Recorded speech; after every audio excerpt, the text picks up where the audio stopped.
memanggil.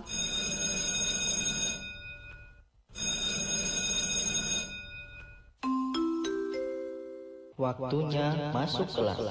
Kepada seluruh siswa untuk segera memasuki kelasnya masing-masing.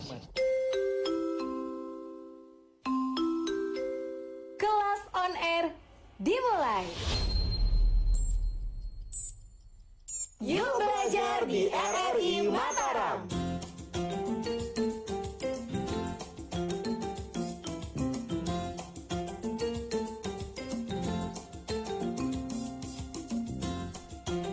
Oke, balik lagi bersama Dini untuk edisi pagi hari ini. Dan sekarang kita sudah ada di Belajar di RRI, tepatnya kelas on air RRI Mataram ya. Dan sekarang kita akan belajar bersama Pak Guru dari SMA Negeri 5 Mataram. Ada Bapak Hasanuddin SAG MPDI. Kita sapa dulu ya. Halo, selamat pagi. Assalamualaikum Pak Guru. Waalaikumsalam warahmatullahi wabarakatuh. Oke, Pak Guru, pagi ini kita akan belajar tentang transaksi ekonomi dalam syariat Islam ya. Iya. Iya, berarti nanti akan ada 2 sesi ya Pak Guru ya. Yang pertama Pak Guru untuk pemaparan, penjelasan mengenai materinya. Kemudian sesi kedua nanti adalah tanya jawab, oke? Iya. Oke, dan sebelumnya untuk pendengar yang menyimak belajar di RRI bisa menyimak melalui 89,2, selain itu juga di 92,7 dan 104,2 MHz, dan di relay di FM 91,4 di RRI Bima dan FM 89,3 MHz di relay di Sumbawa ya, dan juga live di Facebook Pro2 RRI Mataram. Oke Pak Guru, langsung aja silakan untuk sesi pertama pemaparan untuk materi kita hari ini. Ya baik. Sebelumnya Assalamualaikum warahmatullahi wabarakatuh. Alhamdulillahirabbil alamin wa bihi nasta'inu ala umuri dunya waddin. Assalatu wassalamu ala rasulil karim sayyidina wa maulana Muhammadin wa ala alihi wa sahbihi ajmain, amma ba'du. Pendengar Pro2 RRI Mataram yang berbahagia, khususnya siswa-siswi kelas 11 SMA SMK yang saya banggakan, di mana dengan tetap semangat belajar meski dalam suasana sosial dan physical distancing karena wabah COVID sekarang ini. Anak-anakku sekalian, hari ini kita telah berada di hari ke-20 bulan suci Ramadan. Semoga Allah SWT tetap memelihara kita dalam iman dan Islam. Kita juga tetap semangat menjalankan ibadah Ramadan di tahun ini. Anakku sekalian, pendengar RRI, pembelajaran non-air kali ini kita akan membahas SK-nya atau standar kompetensi tentang bagaimana memahami prinsip ekonomi dalam syariat Islam dengan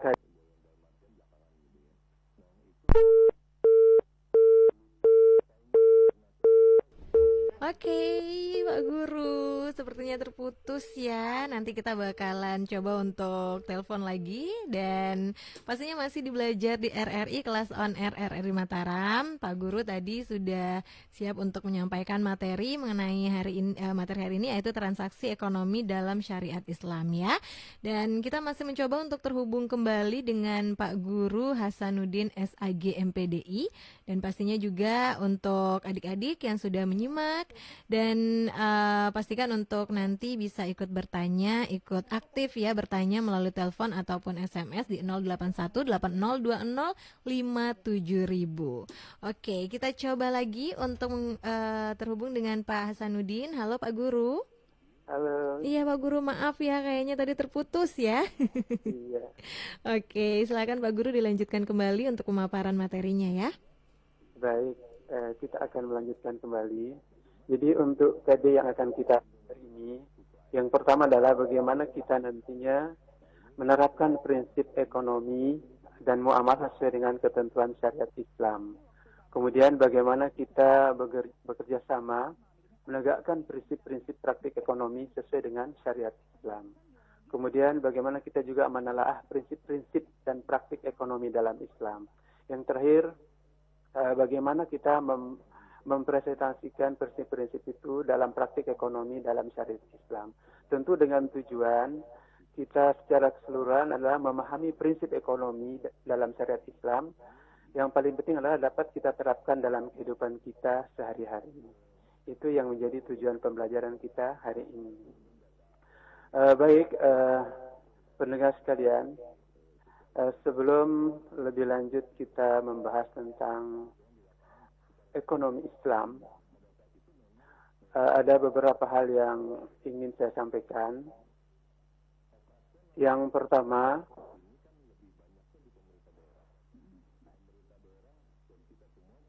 bagaimana kita melihat konsep prinsip ekonomi dalam syariat Islam. Nah, kita lihat dulu sejarahnya, sejarah ekonomi Islam. Kita tahu kata ekonomi merupakan kata yang tidak asing bagi kita karena sering kita dengar dan gunakan dalam kehidupan kita sehari-hari. Ekonomi dalam pemikiran ekonomi Islam, kedua pendekatan yang dimaksud tadi itulah yang menjadi dasarnya.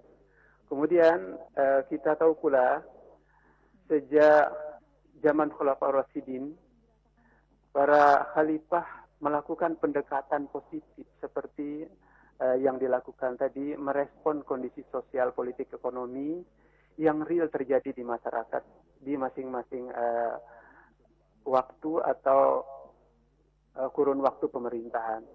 Nah, adapun masalah prinsip-prinsip ekonomi yang harus kita pahami, antara lain akan kita uraikan dari segi pengertian dulu.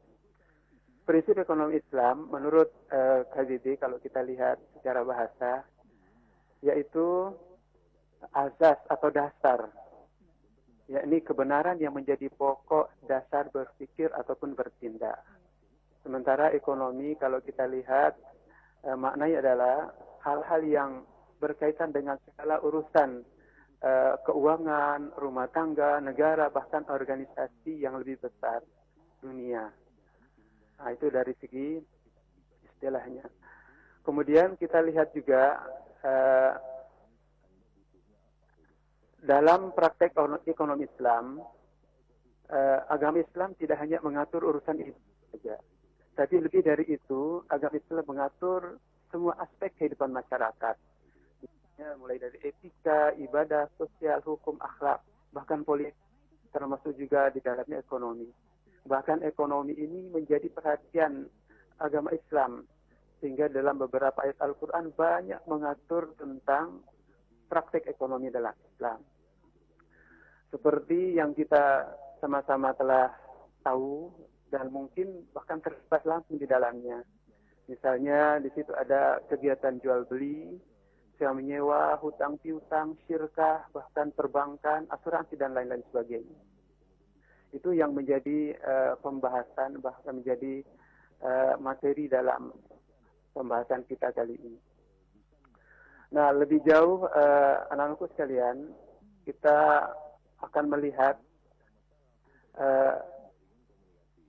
hukum Islam yang berkaitan dengan ekonomi Islam yang kita bahas sekarang ini. Dalam bahasa fikihnya kita maknai sebagai muamalah. Nah, kita lihat istilah muamalah sendiri berasal dari kata amala yu'amilu muamalatan, yang berarti di situ saling bekerja atau perlakuan terhadap orang lain yang ada hubungan dengan kepentingan. Nah, kita lihat lagi secara bahasa, muamalah merupakan hal-hal yang berkembang sekarang ini. Bahkan anakku sekalian, kita lihat ada beberapa pendapat ulama yang menjelaskan tentang makna muamalah itu sendiri. Ambilkan di sini salah satu pendapat Ahmad Ibrahim Bek dalam kitabnya Al-Mu'amalah Syariah Al-Amaliyah. Beliau menjelaskan bahwa muamalah adalah peraturan-peraturan mengenai tiap yang berhubungan dengan unsur urusan dunia, seperti perdagangan dan semua yang kebendaan, bahkan termasuk perkawinan, talak, sanksi-sanksi, peradilan, manajemen perkantoran, bahkan secara umum. Bahkan telah disusun berbagai formula yang mengatur sebagai dasar secara global dan terperinci aturan-aturan yang akan diterapkan dalam bermuamalah itu. Nah, dengan kata lain, muamalah ini merupakan bagian dari hukum Islam yang mengatur antar seseorang dengan orang lain, baik seseorang itu bertindak selaku pribadi maupun dalam bentuk badan hukum atau lembaga seperti perseroan, firma, yayasan atau lembaga-lembaga lain yang bergelut di bidang ekonomi. Kita lihat contohnya seperti tadi, yang umum kita kenal kalau bicara muamalah pasti berkaitan dengan jual beli, sewa menyewa dan sebagainya. Maka sebenarnya muamalah itu jauh lebih luas. Kemudian dalam melakukan transaksi ekonomi seperti jual beli, sewa menyewa dan sebagainya, ada prinsip-prinsip yang dalam Islam melarang beberapa hal. Misalnya transaksi ekonomi tidak boleh mempergunakan cara-cara yang batil. Kemudian tidak melakukan kegiatan yang mengandung riba. Tidak boleh juga dengan cara-cara yang zalim atau aniaya. Tidak boleh mempermainkan takaran atau timbangan. Bahkan kualitas atau kehalalan suatu barang yang dijadikan objek dalam transaksi. Tidak boleh juga dengan cara-cara spekulasi. Kemudian tidak boleh juga melakukan transaksi jual beli atau transaksi yang sifatnya haram.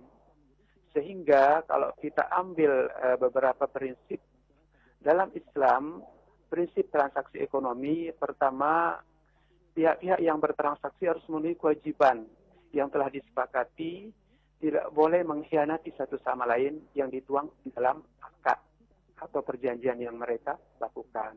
Yang kedua, syarat transaksi dirancang atau dilaksanakan dengan penuh tanggung jawab. Tidak boleh menyimpang dari hukum syara atau hukum-hukum yang ditetapkan dalam Al-Quran maupun Al-Hadis. Yang ketiga, setiap transaksi dilakukan secara sukarela, tanpa ada paksaan. Jadi transaksi itu betul-betul tumbuh atas kesadaran, bukan dari paksaan atau tekanan dari pihak lain.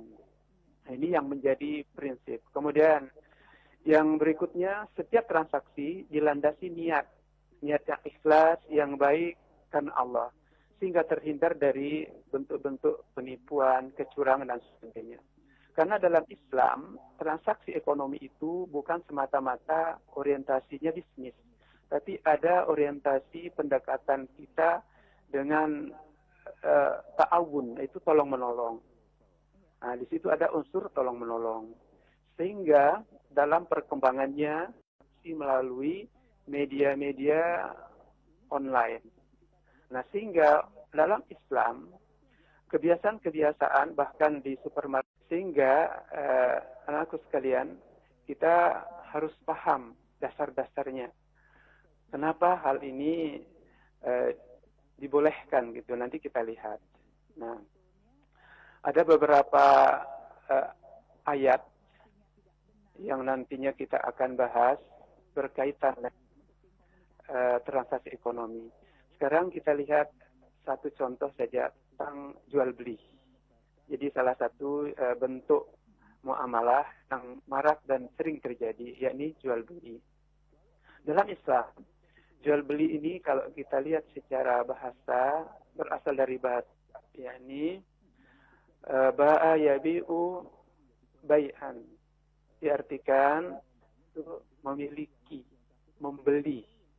Nah, dari kata ini, maka muncul pengertian jual beli itu adalah masing-masing dua orang yang akan melakukan akad untuk mengambil atau memberi sesuatu atau untuk memindahkan hak kepemilikan. Sehingga ada yang disebut pihak jual dan ada pihak pembeli. Nah, menurut istilah syara, jual beli adalah suatu perjanjian tukar-menukar benda. Ini ingin menyampaikan bahwa ada beberapa pendapat. Pertama, Imam An-Nawawi dalam kitab Al-Majmu', jual beli adalah pertukaran harta dengan harta untuk kepemilikan. Demikian pula Ibnu Qudamah dalam kitab Al-Mughni, beliau mengatakan jual beli adalah pertukaran harta dengan harta untuk saling memiliki. Demikian pula Sulaiman Ar-Rasyid mengatakan bahwa jual beli adalah menukar sesuatu barang dengan barang lain dengan cara yang tertentu. Cara tertentu ini adalah yaitu melakukan akad. Adapun dasar jual beli, kita lihat di Al-Quran surat Al-Baqarah ayat 275, kurang lebih potongan ayatnya menyebutkan wa halallahu al-bai'a wa harrama riba. Jadi Allah menghalalkan jual beli dan mengharamkan riba. Demikian pula hadis Rasulullah SAW yang berbunyi nahan Nabi sallallahu alaihi wasallam an bai'ul gharar. Nabi sallallahu alaihi wasallam melarang jual beli yang mengandung unsur penipuan. Kemudian kita lihat rukun jual beli. Jadi dalam syariat Islam, rukun jual beli yang pertama itu orang yang melakukan akad, yakni penjual dan pembeli. Penjual itu diistilahkan al-bai', sementara pembeli yaitu mustari. Ini kedua-dua pihak ini ada syaratnya. Pertama, kedua belah pihak harus berakal agar tidak terkecoh atau tertipu. Jadi memiliki akal yang sehat. Kemudian balik atau dewasa. Kemudian berhak menggunakan hartanya atau tidak dipaksa. Kemudian rukun yang kedua yaitu barang atau objek transaksinya atau barang yang diperjualbelikan. Tentu ini juga ada syaratnya. Yang pertama, barang itu halal, suci dari zat dan sifatnya. Kemudian barang itu ada manfaatnya agar nanti tidak tergolong pemboros. Kemudian yang ketiga, barang yang ditransaksikan itu ada di tempat atau sudah tersedia di tempat di mana terjadinya transaksi itu. Kemudian syarat berikutnya, milik si penjual atau berada di bawah kekuasaannya atau yang dikuasakan. Yang kelima, zat, bentuk, kadar, sifat barang yang dijadikan objek transaksi itu harus diketahui oleh kedua belah pihak. Nah, itu yang menjadi syarat. Kemudian yang ketiga, rukun ketiga yaitu akadnya atau ijab kabulnya, bahasa yang lazim kita dengar. Yaitu sigat atau ucapan dari penjual kepada pembeli. Misalnya si penjual mengatakan, saya menjual ini dengan harga sekian. Demikian pula si pembeli nanti mengutarakan keinginannya dengan harga yang mereka sepakati. Sehingga saya membeli dengan harga sekian. Saya kira kurang lebih seperti itu ungkapan yang harus kita sama-sama pahami.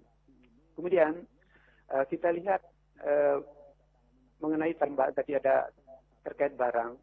Barang yang diperjualbelikan itu harus harga jualnya jelas. Nilai tukar barang juga harus dapat diserah terimakan ketika transaksi. Kemudian apabila transaksinya dalam bentuk barter atau istilahnya al-muqayyadah, maka tidak boleh dengan barang yang haram. Ini yang jadi persoalan pentingnya. Karena kita tadi muamalah ini termasuk bagian daripada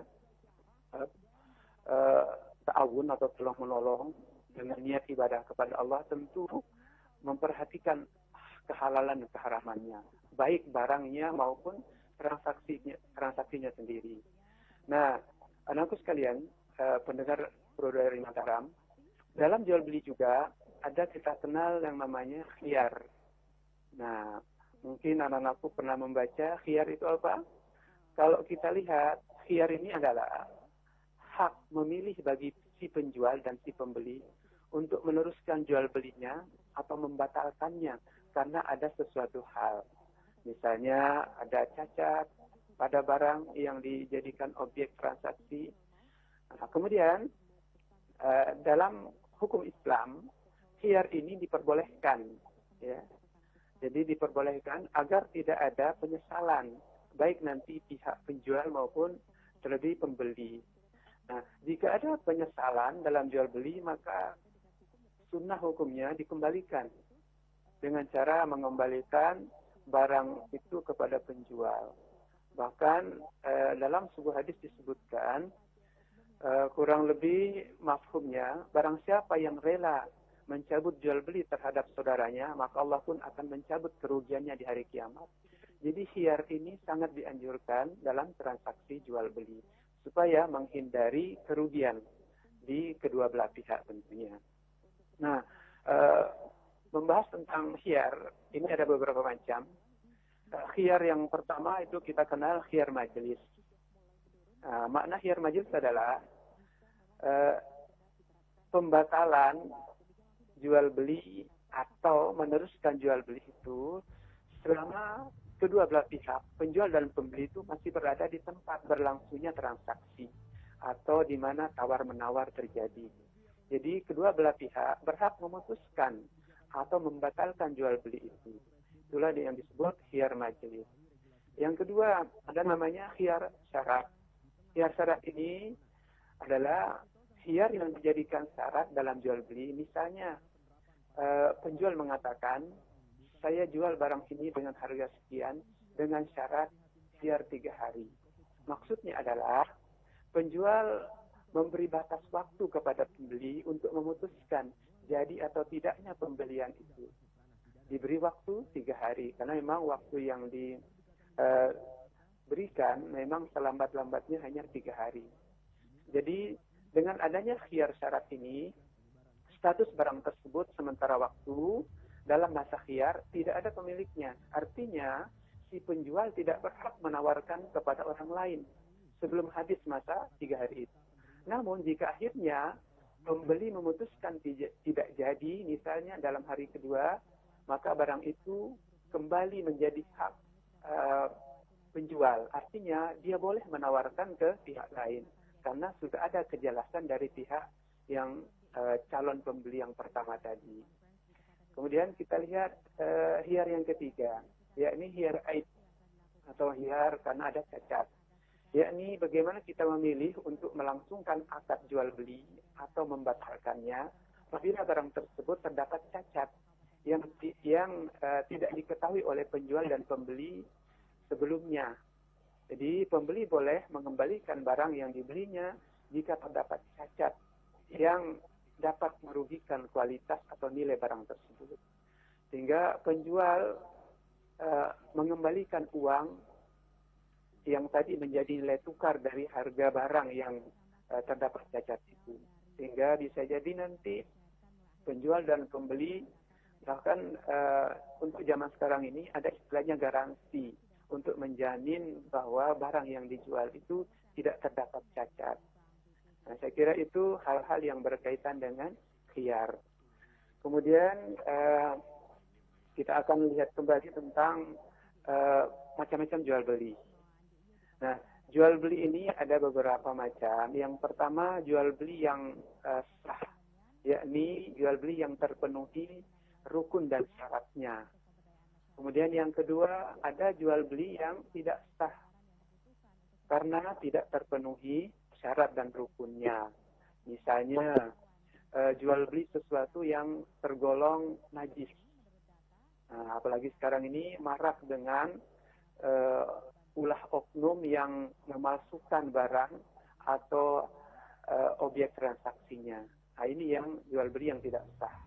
Kemudian jual beli hewan ternak yang belum jelas. Misalnya ada orang membeli sperma hewan tertentu, misalnya bibit unggul dan sebagainya untuk dia kembang biakan. Itu tidak boleh terjadi karena belum ada kepastian. Karena potensi kerugiannya yang sudah jelas. Karena Rasulullah SAW bersabda dalam hadis yang diriwayatkan oleh Imam Bukhari, nahan Nabi SAW an asabil fahli. Rasulullah SAW melarang menjual sperma hewan. Jadi hadis diriwayatkan oleh Imam Bukhari. Kemudian ada juga jual beli anak hewan yang masih berada dalam kandungan. Itu jual beli yang tidak sah. Ada juga model jual beli yang mengandung kecurangan dan penipuan. Nah, ini yang marak terjadi. Apalagi ketika kita bertransaksi secara online. Itu potensi untuk kita dizolimi, dirugikan, itu ada. Karena kita tidak melihat, tidak bisa meneliti barang yang kita jadikan objek transaksi itu. Kemudian ada juga modelnya jual beli yang sah, tapi terlarang atau fasid karena sebab-sebab tertentu. Misalnya jual belinya itu merugikan si penjual ataupun pembeli bahkan orang lain. misalnya akan mempersulit peredaran barang atau merugikan kepentingan umum. Misalnya sekarang ini di situasi yang kurang kondusif di masyarakat, misalnya ada oknum yang mencoba berpikir mengambil keuntungan sehingga memborong misalnya komoditas tertentu, sehingga nanti dia akan mempermainkan harga yang tidak normal. Itu sah tapi kan terlarang karena akan berdampak pada merugikan masyarakat, merugikan kepentingan umum. Bahkan dalam sebuah hadis yang diriwayatkan oleh Imam Muslim disebutkan bahwa la yahtakirul illa hakim. Jadi tidak ada menimbun barang kecuali orang yang salah atau durhaka. Jadi menimbun komoditas tertentu karena melihat situasi yang sulit itu tidak diperbolehkan. Karena termasuk dalam jual beli yang terlarang. Kemudian yang berikutnya ada jual beli yang istilahnya jual beli najasi, yaitu menawar sesuatu barang dengan maksud untuk mempengaruhi orang lain agar mau membeli barang yang ditawarkan. Sedangkan yang menawar itu adalah teman si penjual. Jadi mereka merekayasa situasi untuk mempengaruhi pembelinya. Tentu ini dengan maksud mengambil keuntungan yang besar. Nah, ini yang tidak diperbolehkan. Terus yang terakhir terkait jenis jual beli, ada namanya tadi monopoli. Nah, ini yang sekarang marak terjadi. Menimbun barang-barang tadi tidak lain tujuannya adalah bagaimana dia memperoleh keuntungan tanpa memperdulikan situasi yang dialami oleh masyarakat. Tentu ini akan merugikan kita semua tentunya. Bahkan Rasulullah SAW melarang hal ini dengan sangat keras. Ya. Nah, ini bentuk-bentuk jual beli yang mungkin pernah kita alami, bahkan kita tahu. Nah, itu tentang jual beli. Berkaitan dengan jual beli tadi, di dalam firman Allah dalam surat Al-Baqarah tadi disebutkan tentang riba. Nah, sedikit saya akan menyinggung tentang riba. Riba ini sendiri sebenarnya memang termasuk hal yang diharamkan oleh Allah. Kita tahu riba itu kalau kita maknanya adalah bunga ya, atau nilai lebih atas penukaran barang. Hal ini terjadi di dalam pertukaran misalnya bahan makanan atau barang perhiasan, emas, bahkan dalam pinjam meminjam itu rentan terjadi praktek riba. Nah, riba sebenarnya apapun bentuknya dalam syariat Islam itu hukumnya haram. Sanksi hukumnya juga sangat berat. Diterangkan dalam sebuah hadis yang diriwayatkan oleh Imam Muslim bahwa Rasulullah SAW mengutuk orang yang mengambil riba, orang yang mewakilkan, orang yang mencatat, dan orang yang menyaksikannya. Jadi dengan demikian riba ini semua yang terlibat akan terkena dosanya. Nah, sekarang kita lihat dasar hukum diharamkannya riba. Kita bisa lihat dalam Al-Quran surat Al-Baqarah tadi 275 disebutkan di situ Bismillahirrahmanirrahim. Potongan ayatnya alladzina ya'kuluna riba la yaqumuna illa kama yaqumul ladzina yatakhabbathu asyaitanu minal masi dzalika bi annahum qalu innamal bai'u mislur riba wa halallahu al-bai'a wa harrama ar-riba faman jaa'a mau'izatun mir rabbih dan seterusnya. Jadi kalau kita maknai ayat ini, orang-orang yang memakan atau mengambil riba itu tidak dapat berdiri melainkan seperti berdirinya orang-orang yang memasukkan setan lantaran penyakit gila. Di sini maknanya adalah orang pemakan riba itu hatinya tidak tenang, senantiasa dihantui kegelisahan. Karena apa? Karena dia sendiri tahu, menyadari sebenarnya hal yang dilakukan itu adalah sesuatu yang dilarang dalam syariat Islam. Sehingga itulah yang menyebabkan dia gelisah. Mungkin secara materi dia memiliki nilai uang yang cukup banyak. Namun ketenangan jiwanya itu yang dia tidak miliki. Selanjutnya kita akan melihat ini macam-macam riba. Yang pertama ada namanya riba fadl atau riba fadli. Adalah pertukaran barang yang sejenis yang tidak sama timbangannya. Misalnya cincin emas atau perhiasan emas yang jumlah syaratnya misalnya 22 karat dengan berat 10 gram ditukar dengan emas 22 karat juga namun beratnya 11 gram. Kelebihan itulah yang termasuk riba. Atau nilai emas yang berbeda karatnya dengan timbangan yang sama. Nah, tentu dengan nilai ekonomis yang berbeda itu akan merugikan. Sehingga selisih dari harga itulah yang disebut riba fadli. Yang kedua ada namanya riba fardi, yakni pinjam meminjam dengan syarat harus memberi kelebihan. Yang berikutnya riba iyad, yakni akad jual beli atau barang sejenis sama timbanya, namun penjual dan pembeli berpisah sebelum diserah terimakan barang itu.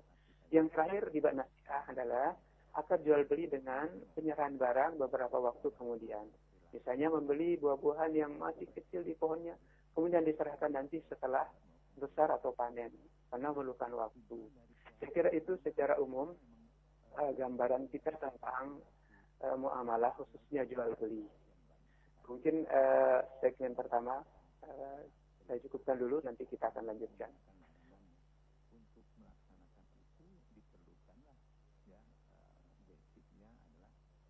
Silakan. Iya, Pak Guru. Ya. Oke, Pak Guru. Demikian ya, sudah selesai untuk pemaparan di sesi pertama ya, Pak Hasanuddin ya. Baik, nanti kita masih akan menunggu untuk yang ingin bertanya di sesi selanjutnya ya. Bisa persiapkan dulu pertanyaannya, karena kita jeda sejenak, kita ke lagu dulu Pak Guru. Oke, ya jadi pastikan untuk yang ingin bertanya, adik-adik silakan untuk disiapkan dulu pertanyaannya. Kita simak dulu single yang satu ini.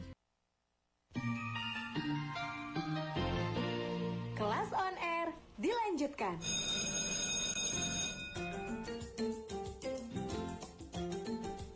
Oke, kita balik lagi di kelas on air RRI Mataram ya. Dan Dini sekarang akan mengajak untuk yang ingin ikutan boleh sekali bertanya ya. Dan masih kita terhubung dengan Pak Guru, Pak Hasanuddin SAG MPDI. Halo Pak Guru.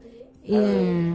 Oke, kita akan tunggu yang ingin bertanya, silakan melalui telepon di 0818052057.000 ataupun bisa melalui WhatsApp ya.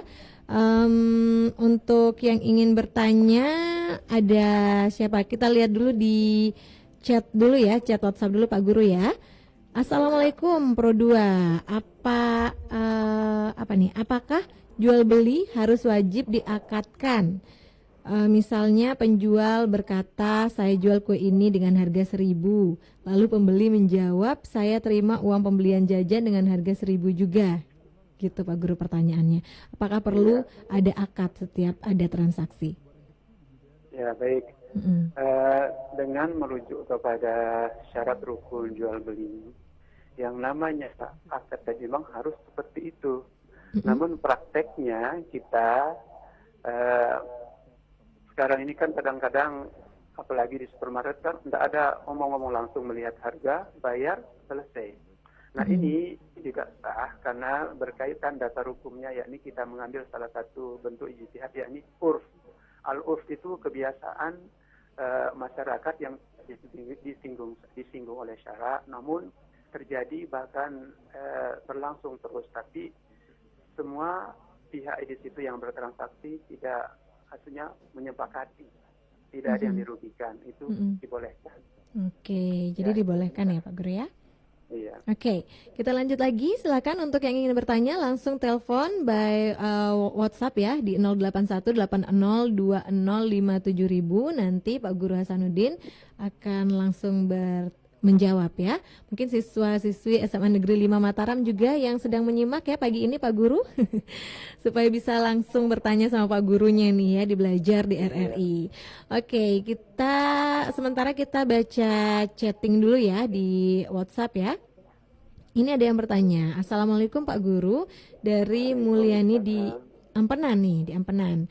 Apa sih hukumnya kita membeli kebun buah sebelum berbuah dengan harga tertentu, tapi ternyata pedagangnya juga menjual hasilnya ke orang lain setelah berbuah secara diam-diam? Oke. Iya, itu pertanyaan.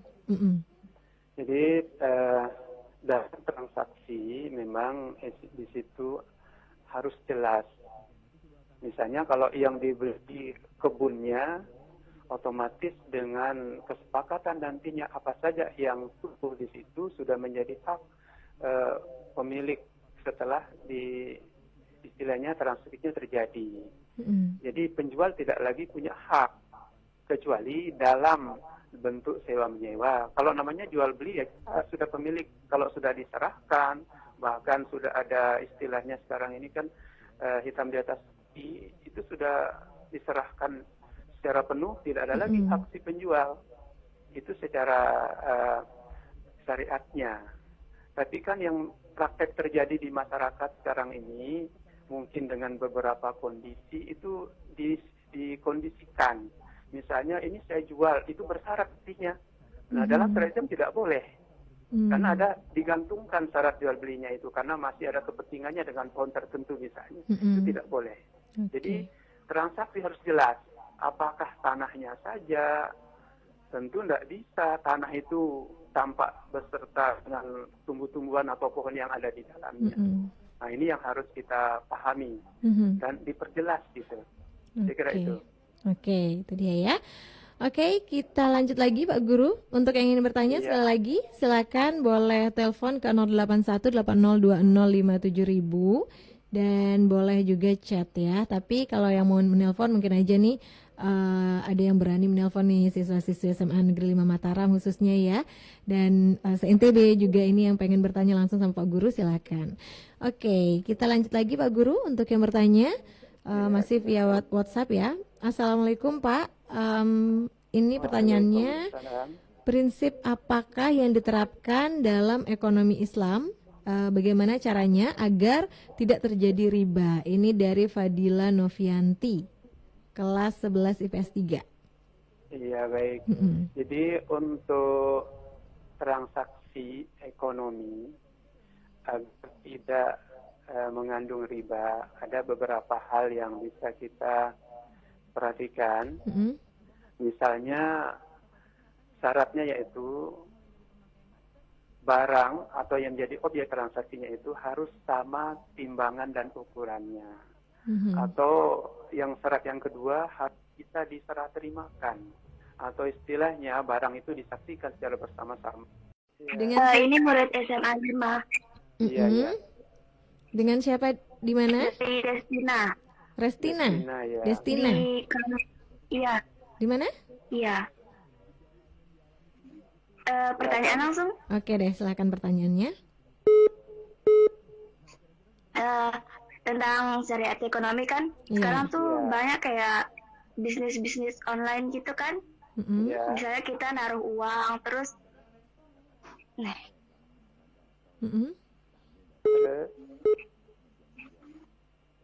Halo, Destina?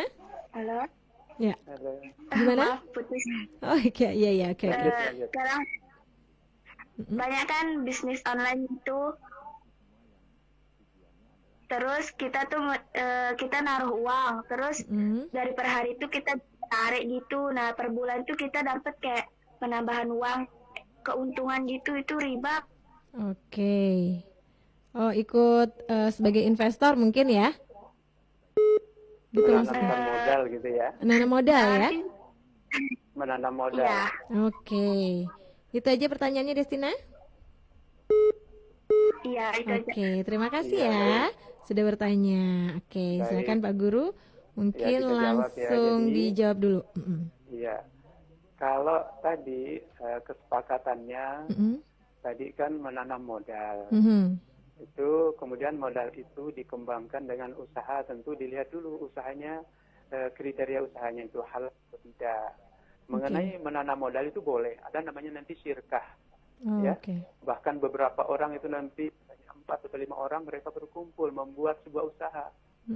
Masing-masing orang berkontribusi, memberi, ada yang modal, ada yang misalnya keahliannya, itu nanti dibagi, itu boleh diporsikan sesuai dengan kontribusi modal yang mereka berikan.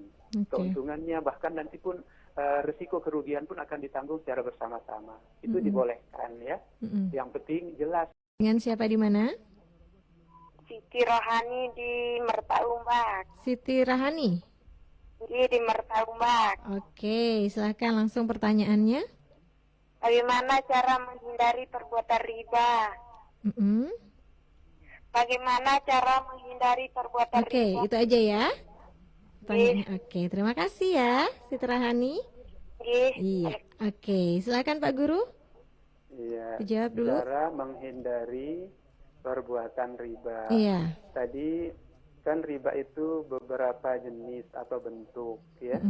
Nah, kalau yang tadi saya jelaskan tentang misalnya riba fadli, pertukaran barang sejenis yang tidak sama timbangannya. Menghindarinya tentu kita harus sama, misalnya emas 22 dengan emas 22 harus sama. Mungkin yang kenapa misalnya ada terjadi pertukaran mungkin selera model saja. Mengenai kualitas barangnya harus sama supaya tidak tergolong riba. Karena kalau beda ukuran, beda kadarnya itu akan ada selisih. Selisihnya itulah yang menjadi riba. Demikian pula kalau kita meminjam uang misalnya, meminjam uang 100.000, nanti disyaratkan oleh peminjam kembaliinnya 115. Nah, itu tidak boleh masuk dalam kategori riba kardi. Tetapi kalau nanti dikasih pinjam 100.000 tanpa ada beban dan sebagainya tidak ditentukan, sehingga nanti pas mengembalikan lebih itu boleh. Misalnya dia kembalikan 110 misalnya. Nah, itu tidak ada kesepakatan dari awal, bahkan sebagai ucapan terima kasih telah dibantu ditolong, itu dibolehkan mengambil. Itu tidak tergolong riba karena dengan sukarela yang dibantu itu memberi kelebihan dari nilai modal yang dia pinjam. Yang tidak dibolehkan itu kalau dari awal ditentukan kembalikan. Guru boleh bertanya kalau misalnya soal kredit ya? Iya. Kan ada misalnya di awal ditentukan kredit 12 bulan dengan setoran misalnya 100.000. Nah, tiba-tiba pada setoran kelima ya yang bersangkutan ingin melunasi gitu loh Pak Guru, misalnya dalam kasus perbankan gitu, terus kena penalti dan sebagainya, itu apakah termasuk riba atau tidak? Iya. Oke. Kalau melihat sekarang kan sistem konvensional dipakai, rata-rata seperti itu. Karena memang istilahnya itulah yang menjadi inti dari usaha yang dilakukan. Karena ada kelebihan itu. Dengan ini kalau kita kategorikan adalah di riba nasiah ini. Jadi kadang dengan barang tertentu dilunasinya belakangan dengan cara dicicil. Tentu nasiah ini. Ya, jadi diserahkan pelunasannya di waktu yang berbeda, adanya tenggang waktu. Nah, itu yang terjadi. Ya, intinya itu semua sama-sama mengandung unsur riba karena ada kelebihan itu. Oke. Penjelasannya. Ya, oke, kita lanjutkan lagi untuk yang bertanya di chatting ini ya Pak Guru, ada satu lagi dari Fania Almas Damayanti 11 IPS 3 juga ya. Apakah transaksi simpan pinjam di bank syariah termasuk ekonomi syariat? Itu pertanyaannya Pak Guru. Iya. Nah, transaksi yang terjadi di yang sudah menggunakan sistem syariah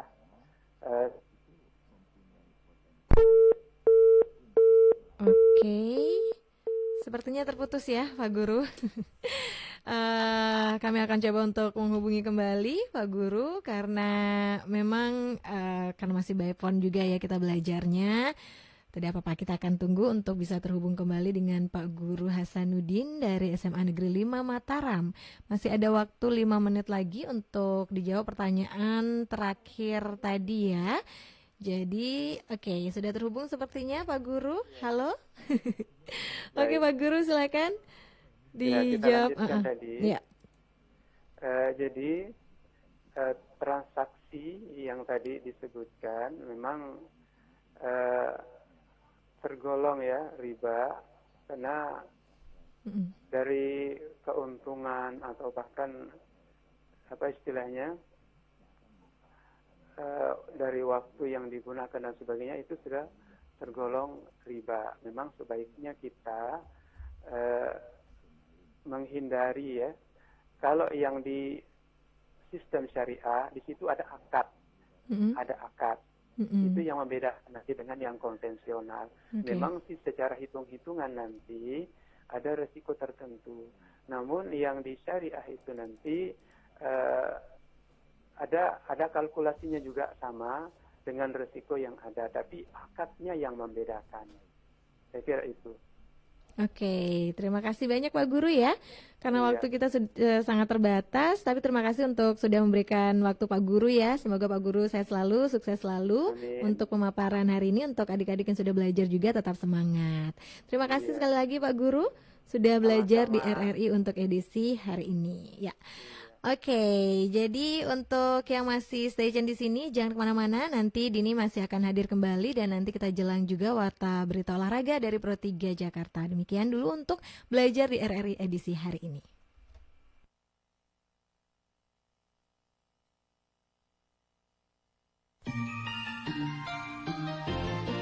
Kelas on air selesai. Besok belajar lagi ya di Kelas on Air RRI.